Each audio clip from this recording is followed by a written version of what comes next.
Detalye sa teacher contestant ng It's Showtime na naging viral dahil sa mali niyang sagot tungkol sa unang babaeng presidente.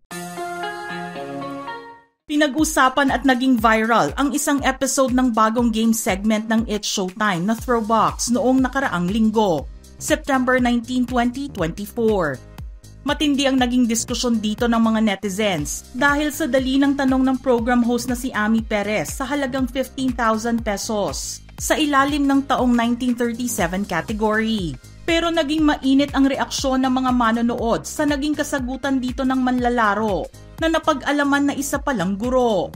Pero bago pa ito kumalat sa iba't ibang mga social media platforms, ang mga madlang people muna o live audience ng noontime show ang unang nakitaan ng reaksyon. Hindi nga makapaniwala ang maraming tao sa studio noong araw na iyon na ang simpleng tanong ay hindi nabigyan ng tamang sagot.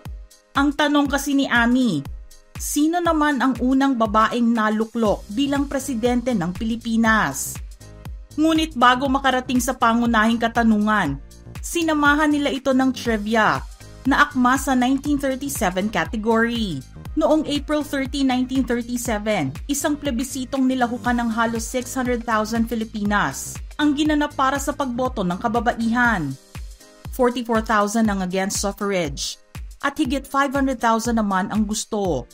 Simula noon, ang mga Filipina ay nagkaroon ng karapatang bumoto at tumakbo for public office.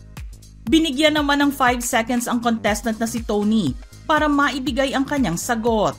At bago matapos ang timer, nag-alangan ang contestant sa binitawan nitong kasagutan. Bakas din sa kanyang mukha na hindi siya sigurado sa nasabi nitong sagot. Ang pangalan na ibinigay ng contestant, Gloria Macapagal Arroyo. Huli na rin ng mapagtanto ng contestant na nagkamali siya sa pagbigay ng sagot.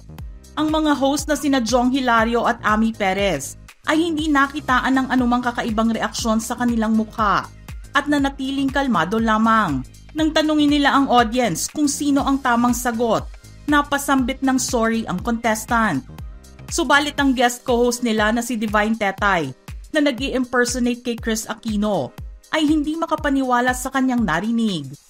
Nagbigay siya ng kanyang komento tungkol sa maling naisagot ng contestant. Aniya, na-surprise ako kasi alam kong alam mo yun. You've been to Korea, nag-masters ka and all, and you forgot that important thing. My mom, Corazon Poangco Aquino. Nakakaloka ka dun. Itanong mo sa bata, they will give you that answer. Bakit ka nagkamali? Malakas pa naman ang kutob ni Tetay na masasagot ng contestant ang katanungan at confident din ito sa babanggitin niyang pangalan. Ngunit laking gulat na lang nito ng ibang tao ang lumabas sa bibig ng manlalaro. Ikinalungkot din ni Tetay ang pangyayaring iyon. Humingi naman ng paumanhin ang contestant at sinabing kinabahan siya bilang manlalaro. Inakala rin niya na may pagpipilian ng mga sagot, ngunit fill in the blanks pala ito. Sinang-ayunan naman ni Ami Perez at Jong Hilario ang naging tugon na ito ni Tony at sinabing 5 seconds lang din ang palugit sa pagbigay ng tamang kasagutan. Tinadtad ng bashings ng mga netizens ang contestant na si Tony. Ikinadismaya kasi nila na hindi nito alam ang kanyang Philippine history. Maganda rin kasi ang pagkakalarawan ni Tony sa kanyang educational background nang ipakilala nito ang kanyang sarili.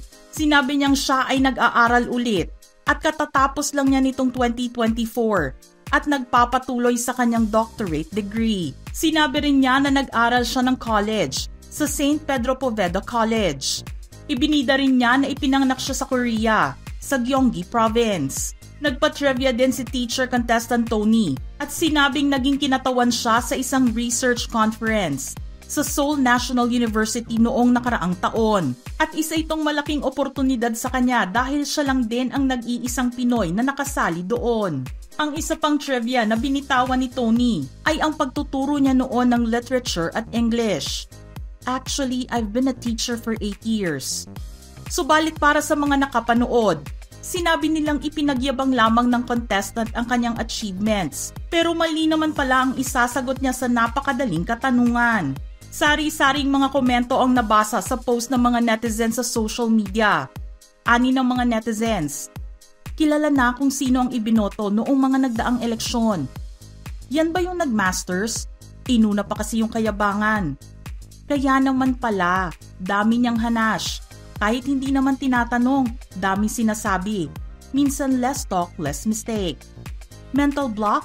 Ang alam ko nangyayari lang yun sa taong may stage fright. He clearly has enough confidence. Talbog pa nga ang hosts. Talagang hindi lang niya alam ang sagot. That is why humility is everything. Learning his lesson in the most shameful way, on national TV. It pays to be humble and down to earth. This only shows that education does not equate to intelligence. Yung mga tao na puro educational background ang pinagmamalaki. If totoong matalino ka, hindi ka magyayabang ng ganyan. You will be humble. Humility is a sign of intelligence.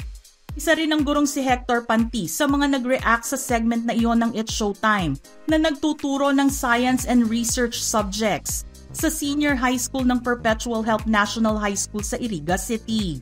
Tila nagustuhan din ng mga netizens ang kanyang pananaw at naging viral din ang kanyang post. Ani Teacher Hector. So maybe there's a balance to be found.